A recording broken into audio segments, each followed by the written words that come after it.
ever tried something new and innovative, only to realize after the fact that you did not ask enough questions up front? We've got the influencer marketing version of that now.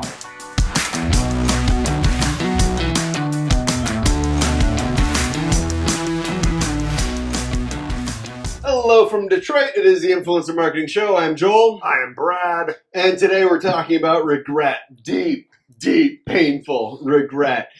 When you run an influencer campaign, it doesn't work. I'm not saying that it fails. I'm not saying that it fails miserably. I'm saying when it fails catastrophically. And you realize you should have asked some questions. Well, what are those questions? We're here for you. And if you have not experienced this, because you're smart and you're watching the show, we're going to do our level best to help you out, give you the questions that you really ought to ask before. Now, I want to give a caveat here, and this is a huge caveat. We do not mean for anything that we're about to say to come across as too elementary, so elementary, in fact, that it could be construed as insulting. That's not the goal. We're not trying to be insulting. Some of this is going to come across initially as simplistic, but it's all overly real life. simplistic. We're going to go after all real life things that we've experienced. It is real life, and we're amazed at the number of very smart, sophisticated, experienced, educated marketers who did not do the hard work and ask not just hard questions, just questions before they started doing this. So we want to lay that out. Again, if you're like, come on, I don't need this, that's fine. Maybe this video isn't for you. But if you're among those of us who've ever made a marketing mistake before, this will hopefully help you start. Yes. What am I trying to say? We're just trying to keep you from falling into the pit, step on a landmine, step on a rake, whatever metaphor works best for you. That's what we're trying to prevent. So with that, we're just going to rattle off several questions. Some we'll expand upon, some we won't. What is the first question that someone needs to ask before they start their influencer campaign? We're assuming largely, of course, we're talking to you, marketing director, PR director, influencer marketing director, whatever your title is. You're the one that we're talking to. What do we need to ask?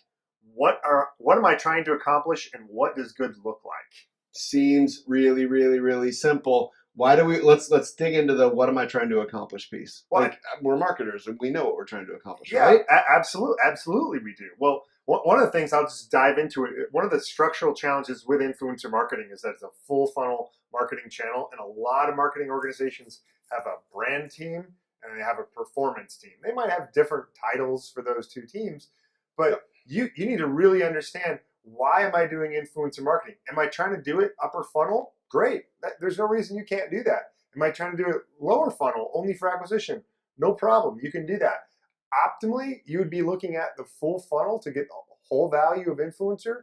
But the reality is, a lot of marketers aren't in a position to be able to do that. So you need to set and define what you're trying to accomplish, because that's going to dictate not only the creators you select, but fundamentally the platforms, and whether it's a paid campaign or it's just going out on the influencer channels. Like, there's really fundamental decisions that need to be made based upon what you want good to look like.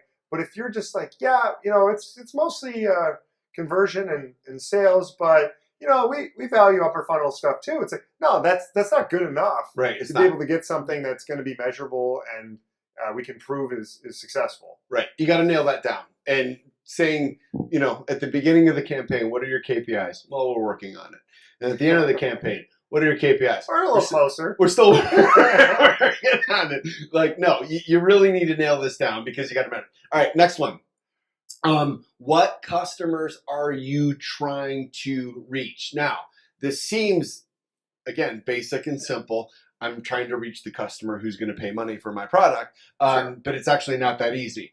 And the reason how you answer this question really determines, because if it really is, I just want people to spend money, maybe this is the right time for influencer, maybe not. It totally depends on where you are in your brand's life cycle, your marketing life cycle. You might not have maxed out your paid search yet. Maybe you really need to up your SEO game. It might not be the time for influencer. However, if you're, and this is where I'm drilling in, we've had several brands who say, we know there is an audience in influencer, be it, podcast, YouTube, Instagram, whatever, we put everything under the same umbrella.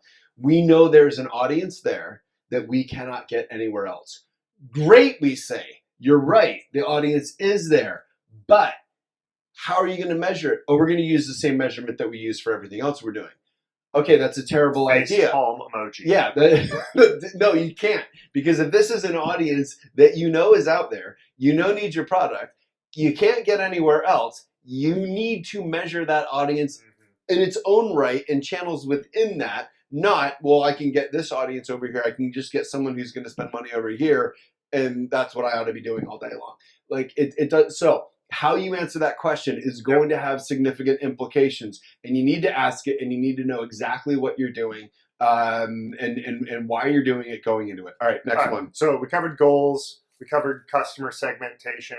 What I want to get into next is how are you trying to differentiate yourself from your competitors, and how do you consider yourself to be different from competitors? Because when you're doing influencer marketing, we want to tee up these creators to really hammer home where there is daylight between your brand and what someone else may be choosing. And if we make that really clear to creators, like sure, as an agency partner or you as a brand, you can brainstorm some maybe categories of creative arenas where the influencer can talk about that differentiator. But ultimately, we just want to make sure it's really clear to that influencer so they can think about ways to be able to make that delta between your brand and the competitors really resonate with their audience. So be purposeful about what the take-home message is, particularly on a relative basis, comparing your brand with competitors' brands. So yeah, that's another one. Okay, next one. What budget are you willing to allocate to this? Now, what is not an appropriate answer is we have a $10,000 test budget, and if it works, we're going to do more. Don't do it. I don't care what your product is. Do not do it. Don't spend the $10,000. Save the $10,000. You're not actually going to learn anything, because one of two things are going to happen. One, it's going to work, and it's going to set false expectations, and you're going to think that every $10,000 is going to perform the same as the first $10,000. No, it won't. Two, it doesn't work, and you're going to miss out on a huge marketing channel because you think that influencer doesn't work because your $10,000 didn't do what you thought it was going to do. Yep.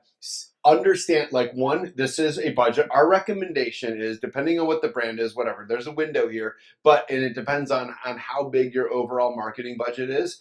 But for this to work, you need to be spending somewhere north of $100K. And again, there's some room to wiggle there. If you're a bigger brand, maybe you need to spend $200 to $300K to actually get signal for whether this is going to work or not. So, and depending on how he asks other questions, such as, is this purely a conversion campaign? And is that your KPI? Is it branding? If it is branding, then you're going to be going after really big creators and big celebrities who are also influencers. That's going to change your budget. All that to say, you need to know what you are going into this for. Completely. You need to know what you want to get out of it. And then you need to allocate the budget on the front side accordingly. And if you allocated $100K and your first $20K is absolute garbage and you don't see, do not cut it off.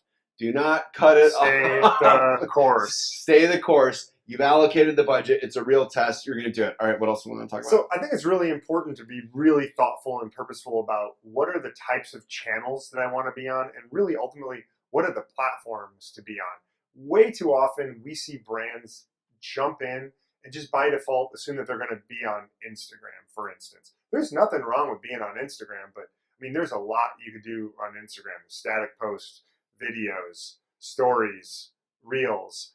The list goes on and on with respect to Instagram. But you need to, once you have your objectives locked in, once you have your budget locked in, once you know your differentiation from competitors, once you understand how you want to go to market, then you can start to understand, and you need to think through what are the right platforms for me based upon what I'm trying to achieve.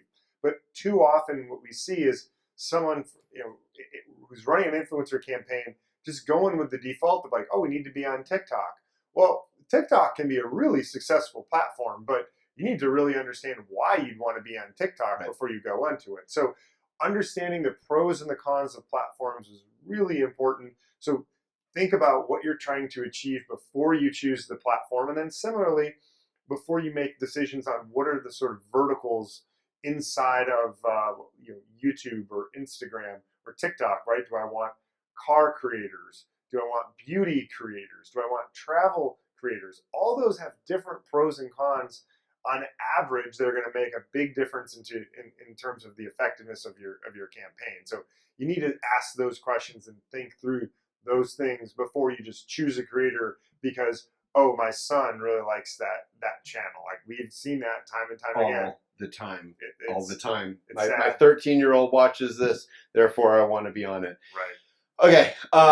Last, I don't know, maybe it's not our last question. A last question to ask is, and this fits in with other things before, but what we often find out is like we have a brand come in and be like, nope, listen, this is a performance campaign, that's it. Yeah. And we propose a whole bunch of creators that we know work on a performance basis. And they're like, we just don't really feel like they capture the brand. They don't feel like that's who we really want to be associated with. And it's like, well, answer that beforehand, because that's a very different thing. If you are wanting to connect with creators and you want to capitalize on their persona, their field, their own brand, that's awesome.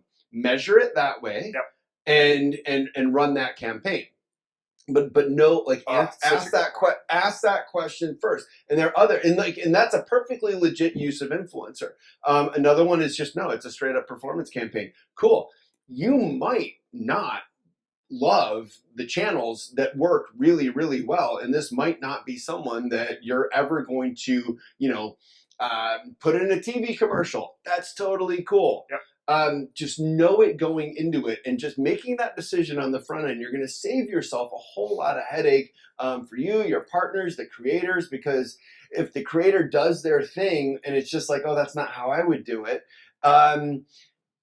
well, you're going to set yourself up for a lot of conflict with the creator, because the creator is going to do what the creator normally does. And it's going to be less effective if you do that too. Like, right. Oh, I don't like the lighting. Well, listen, you're trying to run a performance campaign. Which, again, everything that we're saying is stuff that we have gotten back. Yes. I don't like the lighting. Right. What? Right. It's in their channel. It's an influencer piece of content, right? It's not a Hollywood movie. It's not a blockbuster. So sure, in some sense it matters, but what really matters is the creator doing things the way their audience loves. And who knows how to do that? It's the creator. It's the creator. It's the creator. Anyways, I think we've covered a lot of questions that you need to cover before you start to run an influencer marketing campaign today. What else do we need to add? I think that's it. Ask those questions and really answer them. Really answer them before you start. You're going to save yourself a whole bunch of headache, a whole bunch of grief, and you'll come out the other side with an influencer test that actually is going to tell you something of whether this is something you continue with it. Absolutely. So, this is the Influencer Marketing Show for SEO purposes. I'm still Brad. And I'm still Joel. And we're still in Detroit. And it was good to see you. Thanks for hanging out. Follow us on social. We will see you next time.